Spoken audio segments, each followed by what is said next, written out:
அப்போ தேவ சமூகத்தில் முதல்ல உண்மையாக இருக்க பழகுங்க. ஆமேன். கீழ்ப்படிதல் நமக்கு மிக மிக அவசியம். அல்லேலூயா. கீழ்ப்படியாதவர்களை என்ன செய்வேன்னு சொல்றார் தெரியுமா? உபாகமத்தினுடைய புஸ்தகம் 8வது அதிகாரம் 20வது வசனத்தை வாசிக்கிற போது, உன் தேவனாகிய யாவுடைய சத்தத்திற்கு நீங்கள் கீழ்ப்படியாமற் போவதினால் யா உங்களுக்கு முன்பாக அழித்த ஜாதிகளைப் போல நீங்களும் அழிவீர்கள். கீழ்ப்படியலைன்னா உன்னை எந்த சூழ்நிலையும் உன்னை ஆசீர்வதிக்க மாட்டார், அழிச்சு தீர்த்துவார். ரெண்டாவது ஒரு காரியத்தை சொல்றாரு தெரியுமா? ஏன்னா இது நமக்கு நல்லா தெரியணும், கீழ்ப்படியாமையினால எனக்கு என்ன வருது அப்படின்ட்டு. 2 தெசலோனிக்கேயருடைய புஸ்தகம் 3வது அதிகாரம் 14வது வசனத்தை வாசித்தீங்கன்னா, மேலும் இந்த நிருபத்தில் சொல்லிய எங்கள் வசனத்துக்கு ஒருவன் கீழ்ப்படியாமல் போனால், நல்ல கேளுங்க, கீழ்ப்படியாமல் போனால் அவனை குறித்து கொண்டு அவன் வெட்கப்படும்படிக்கு அவனுடனே கலவாதிருங்கள். நான் ஒன்று சொன்னா தப்பா நினைக்க மாட்டீங்களே. பிசாசு பிடிச்சவங்க எல்லாம் என்ன செய்வாங்க தெரியுமா? கீழ்ப்படியாதவன்கிட்ட தான் ஐக்கியமா இருப்பாங்க. யாரெல்லாம் வசனத்துக்கு கீழ்ப்படியலையோ அவங்களெல்லாம் தோஸ்தா வச்சிருப்போம். அவங்க எல்லாம் ஃப்ரெண்டு, அவங்க எல்லாம் சொந்தக்காரன், அவங்க எல்லாம் சொக்காளன். அவன்கிட்ட இருக்கிற ஆவி உன்கிட்ட வருமா வராதா? இங்கதான் சிக்கல். முதல்ல உனக்கு ஒருத்தன் வசனத்துக்கு கீழ்ப்படியல அப்படின்னு உனக்கு தெரிய வந்துச்சுன்னா அவனை தயவு செய்து தூரப்படுத்தி, இல்லைன்னா அவன்கிட்ட இருக்கிற கீழ்ப்படியாம உன்கிட்ட வரும். அப்ப ஒரு அவிசுவாசியோட நீ சேர்ந்தா, ஒருத்தன் கீழ்ப்படியாதவனோடு கூட நீ சேர்ந்தா, நீயும் கீழ்ப்படியாமையினாலதான் கடந்து போவ. அப்ப அதனால அவனை விட்டு விலகு. இது சத்தியம். இந்த வசனம் உனக்கு தெரியுமான்னு கேட்டா தெரியும், ஆனா செய்வியான்னு கேட்டா செய்ய மாட்டேன். இனியாவது திருந்தி இருப்பியான்னு கேட்டா திருந்த மாட்டேன். ஏன்னா அவன் பாவம் என்கிட்ட வரட்டுமே, இதுல என்ன இருக்குது? நான் மட்டும் பரிசுத்தவனா இருந்து என்ன பண்ண? நானும் பாவியா இருக்கிறேனே. இந்த கான்செப்ட் தான் இன்னைக்கு நம்மகிட்ட இருக்குது. அல்லேலூயா. இப்ப வாசிங்க என்னாகமத்தினுடைய புஸ்தகம் 20வது அதிகாரம் 11வது வசனத்தை வாசித்தீங்கன்னா, தன் கையை ஓங்கி கண்மலையை தன் கோலினால் 2 தரம் அடித்தான். உடனே தண்ணீர் ஏராளமாய் புறப்பட்டது. சபையார் குடித்தார்கள், அவர்கள் மிருகங்களும் குடித்தது. ஆரோனோட சேர்ந்து போய் இந்த காரியத்தை செய்ய சொன்ன பிறகு ஆரோனை விட்டுட்டு தனியா போறான். இவனுக்கு ஒரு ஆசை என்ன தெரியுமா? நான் தனித்து இருக்கணும், தன்னிச்சையா தான் நான் செயல்படணும், யார்கிட்டையும் யோசனை கேட்கக்கூடாது. தேவன் இவனுக்கு 5 பேரை கொடுத்தார் 5 ஊழியத்திற்காக. ஆனா 5 பேருடைய ஆலோசனை கேட்க மாட்டான். நான் இந்த வேதத்தை வாசித்த பிறகு எனக்கு தெரிஞ்ச விஷயம், தன்னிச்சையாக செயல்படக்கூடிய ஒரு எண்ணம் அவன்கிட்ட இருக்குது. இதனால தான் அவன் விழுந்து போனான். தயவு செய்து சொல்றேன், அவன் ஆரோன்கிட்ட ஆலோசனை கேட்டிருந்தால் ஆரோன் சொல்லியிருப்பான், கடவுள்கிட்ட பேச சொன்னார், நீ பேசுப்பா அப்படின்னு சொல்லியிருப்பான்.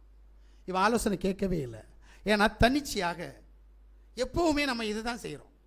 எனக்கு தெரியாதா? அவர்கிட்ட என்ன கேட்கறது, அவர்கிட்ட என்ன கேட்கறது, இவன்கிட்ட என்ன கேட்கறது, எனக்கு தெரியாதா? விழுந்து தான் போவேன். தனி மரம் ஒரு நாளும் தோப்பாகாது. கிறிஸ்டியாசுவா, அப்ப நீ என்ன செய்ய? முதல்ல சேர்ந்து வாழ யோசிக்கணும். உங்களுக்கு தெரியும் நினைக்கிறேன், தேமா அப்போஸ்தலனாகிய பவுலுடைய உடனூழியக்காரனாகிய தேமா, வேதம் சொல்லுகிறது, இப்பிரபஞ்சத்தின் மேல் ஆசை வைத்து அவன் பவுலை விட்டு தூரம் போனான், ஓடி போயிட்டான், முடிஞ்சிச்சு. அவ்வளவு நாள் ஊழியம் செஞ்சு என்ன பிரயோஜனம்? அவ்வளவு நாள் தேவனுடைய சமூகத்தில் இருந்து என்ன பிரயோஜனம்? இழந்தான். அல்லேலூயா. 1 யோவான் 2வது அதிகாரம் 19வது வசனத்தை வாசிங்க. என்ன ஒன்று சொல்லுவார் பாருங்க. அவர்கள் நம்மை விட்டு பிரிந்து போனார்கள், ஆகிலும் அவர்கள் நம்முடையவர்களா இருக்கவில்லை. நம்முடையவர்களா இருந்தார்கள், ஆனால் நம்முடனே நிலைத்திருப்பார்களே. எல்லாரும் நம்முடையவர்கள் அல்லவென்று வெளியாகும்படிக்கே பிரிந்து போனார்கள். அப்ப பிரிஞ்சு போறவன் தன்னிச்சையாய் செயல்படுகிறவன்ட்ட தேவ ஆவி இதுவரைக்கும் இருக்கல்ல. அவன் சுயமாய் செயல்பட்டான். ஆனபடியினால் சுய புத்தியின் மேல் நின்று இவ்வளவு நாள் உள்ள இருந்தான். இப்ப பிசாசினால் பீடிக்கப்பட்டவனாய் வெளியில போறான். போயிட்டு போட்டும், அவனுக்கும் உனக்கு எந்த ஐக்கியம் இல்லை என்றாரு. பிரிசியாசுவா. இறுதியாக உபாகமத்தினுடைய புஸ்தகம் 1:37 வாசிங்க. அன்றியும் உங்கள் நிமித்தம் யா என் மேலும் கோபம் கொண்டு நீயும் அதில் பிரவேசிப்பதில்லை. சூப்பர் வார்த்தைங்க. மோசே தன்னுடைய தவற்றை உணரல்ல, தன்னுடைய பாவத்தை உணரல்ல, ஜனத்துல தூக்கி போடுறான். உங்களால நான் கானானுக்குள்ள பிரவேசிக்கல. யோசிக்கிறீங்களா? தேவன் சொல்றார், தப்பு பண்ணது மோசே, ஒரு நாள் நம்ம தப்ப நாம உணர மாட்டோம்.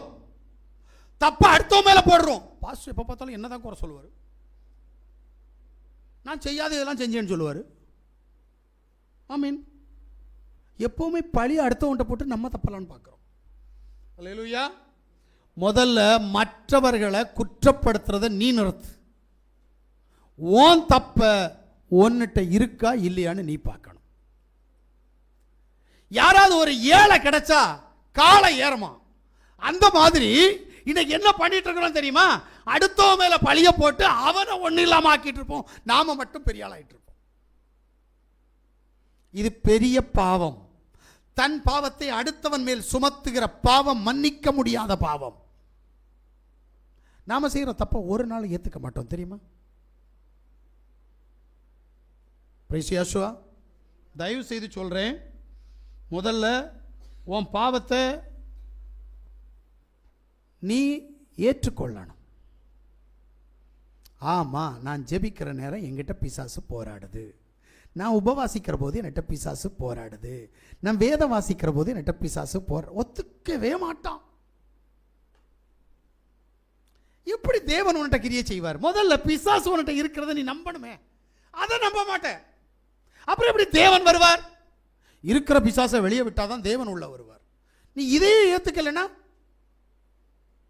ஆமென். அல்லேலூயா. மற்றவர்கள் போடுகிற பழி எப்படி போட்டான் தெரியுமா? என்னாகமத்தினுடைய புஸ்தகத்தில் 10வது வசனத்தில் சொல்றான் பாருங்க, கலகக்காரரே கூப்பிட்டா பாத்தீங்களா? இங்கதான். ஆமென். அது மாதிரி என்னாகமத்தினுடைய புஸ்தகம் 14:24 காலேப்பு ஏன் கானானுக்குள்ள போனான்றது தெரியணும். மோசே போகல, ஏன் காலேப் போனா? அவன் வேற ஆவி உடையவனா இருந்தான். நான் உடனே யோசித்தேன், அப்ப யோசுவா ஏன் போனான்? வேதம் சொல்லுது, என்னாகமத்தினுடைய புஸ்தகம் 27:18 சொல்றாரு, அவனும் வேற ஆவி உடையவனா இருந்தான். அப்ப உன்கிட்ட என்ன வேணும்? அடுத்தவர்களை குற்றப்படுத்துகிற, அடுத்தவர்களை பாவி என்று சொல்வதை, அடுத்தவர்கள் நல்லா இல்லை என்று சொல்வதை நிறுத்திவிட்டு, நான் எந்த ஆவியில் வேலை செஞ்சுக்கிட்டு இருக்கிறேன், என்னிடத்தில் என்ன ஆவி வந்திருக்கிறது, தேவனுடைய ஆவி என்னிடத்தில் இருக்கிறதா என்கின்ற கேள்வி நமக்குள்ளே எழும்படும். அல்லேலூயா. இது மோசேயிடத்தில் இல்லாததினால் வாக்குத்தத்தம் பண்ணப்பட்ட தேசத்திற்குள் அவன் பிரவேசிக்கவில்லை. நீயோ அவன் கானானுக்குள் பிரவேசிக்கவில்லை. நீ பரமகானானுக்குள் பிரவேசிக்காதபடிக்கு உன்னுடைய பாவங்களும் உன்னுடைய மீறுதலும் உன்னுடைய அக்கிரமங்களும் உன்னை தடை செய்து கொண்டிருக்கிறது. நாம் எல்லாரும் முழங்கால் படிடுவோம்.